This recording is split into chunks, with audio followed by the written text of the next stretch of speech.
Hi guys, welcome to my channel. My name is Hope and today I'm going to be talking all about my new rescue bunny, Casino. I have one male Holland Lock rabbit. His name is Thatcher and he is just at 4 months old and he will be getting neutered on the 21st. So I will actually be making a video all about that as well. Originally he was going to be a lone rabbit. But I just started feeling sorry for him because I'm a mom and I stay really busy, and when I'm home he's free roamed. He has his own bedroom that he free roams all the time. When I'm home he gets to be loose and pretty much free roam the whole upper floor of my house. He don't really like to go downstairs. I've had him down there and he always chooses just to go back upstairs. But when I'm gone, he does have to go in his room, and I just feel really sorry for him because he's such a baby. Like, he stays right under my feet. He follows me from room to room. He just loves attention. So I hate the thought of him being home by himself whenever I am busy. So I was already debating getting him a friend. I was kind of like going back and forth with it, but everyone pretty much recommends that they have a friend. They just do better. It is very possible to have a happy, healthy single rabbit if you can really give them all your time and attention. I stay very busy.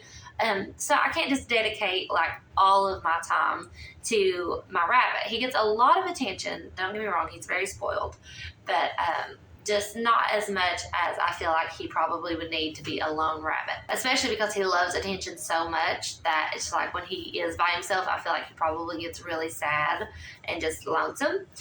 So anyway, way to make a long story long, but I was already debating about getting him a friend, but I was kind of on the fence about it. For one, we don't have any rabbit rescues close to where I live. Thatcher actually came from Craigslist, and I found out it was actually a breeder, like kind of like a backyard breeder, I guess is what you call it, is where I got him from. And I really didn't know that to begin with. Like, I was thinking maybe like he was just someone had him and wanted to rehome him, but it turned out that she ended up being a breeder. But I can go through the whole story of that in another video. But anyway, I really didn't want to take that route again because there are so many like rabbits that need homes, and I really did want a loft rabbit. Like, I wanted very specifically like a loft bunny rabbit, and like I said, there's no rescues around here and I didn't want to go to a chain pet store. So as far as getting a loft, my options wasn't very many. So like, I don't regret getting Thatcher by any means. He is such a baby. I will introduce him and do a video all about him soon. But anyway, I didn't want to go that route for my second rabbit because I wasn't didn't have any certain breed or anything that I had in mind. I just wanted to go with a rabbit that really needed a home. So it was going to take some special circumstances. Well, me and my husband, we went out on a date the other day, and we went to a local privately owned pet store that I go to very often. It's not one of the big chain pet stores. It's like just there's just one that's privately owned, and they are fantastic. They do so good with their animals. They give out really good information. They have like a lot of like saltwater fish and stuff like that. It's like a very good, very well managed pet store. And I went in there, and a lot of times people will surrender their pets there, or like if they like find a stray, sometimes they'll take those in. Usually it's just surrendered pets by people that just no longer want them, whether it's like guinea pigs. There was actually a kitten being surrendered that day that I went in there. So they're really good about taking in animals like that and then adopting them out for just a very small adoption fee. But anyway, I went in there and I seen this rabbit, and he was not in good shape. He is a red-eyed white rabbit, and he has scarring all on his nose and his ears, and his whole body is pretty much covered in urine stains. I don't know, like, if he was kept outside or like in a hutch or a very small cage. He definitely was not free roam by any means. He has so much staining and stuff on his feet. He's been definitely kept in very poor conditions, and he was terrified. He would not let anyone touch him, like, at all, like completely petrified. I instantly knew that I was probably going to end up bringing him home. I asked the pet store some information on him, like what they knew, And they said that they were kind of told a few different things, that he had been found outside as a stray and that these people just brought him in. And then, but they also said they've had him since he was a baby. So I don't know if they found him as a baby, as a stray, and then kept him like in a small hutch or cage outside, and then finally decided to bring him in. I'm pretty sure he was at some point probably kept with other male and neutered rabbits because he has a lot of scarring on his face. So I imagine it's from fighting, and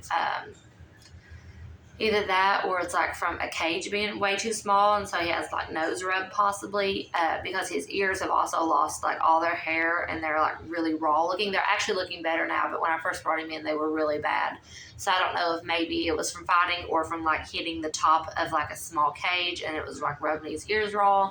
It could be a number of possibilities. Regardless, he was kept in very bad shape. Obviously, him and my other rabbit are not yet together. They both need to be neutered. And I gotta wait for them both to heal up and kind of let the hormones get out of their system before we start the bonding process. So that's going to be a couple months down the road, but I will make a video on it when the time comes. My main objective was to get him home, get him set up in a place where he felt safe, litter box, healthy diet, all that. So I have him in my office, which is where I'm sitting now. You can see the gate here, so he can't leave this room. He could jump over this gate if he really wanted to, but he shows absolutely no interest. And if he ever starts to act like he wants to, I'll just put another one on top of it so that he can't jump over it. I brought him in and he immediately just hid. This room, it's not a fancy room, but I have this air conditioning unit right here, and there's like a little gap behind it.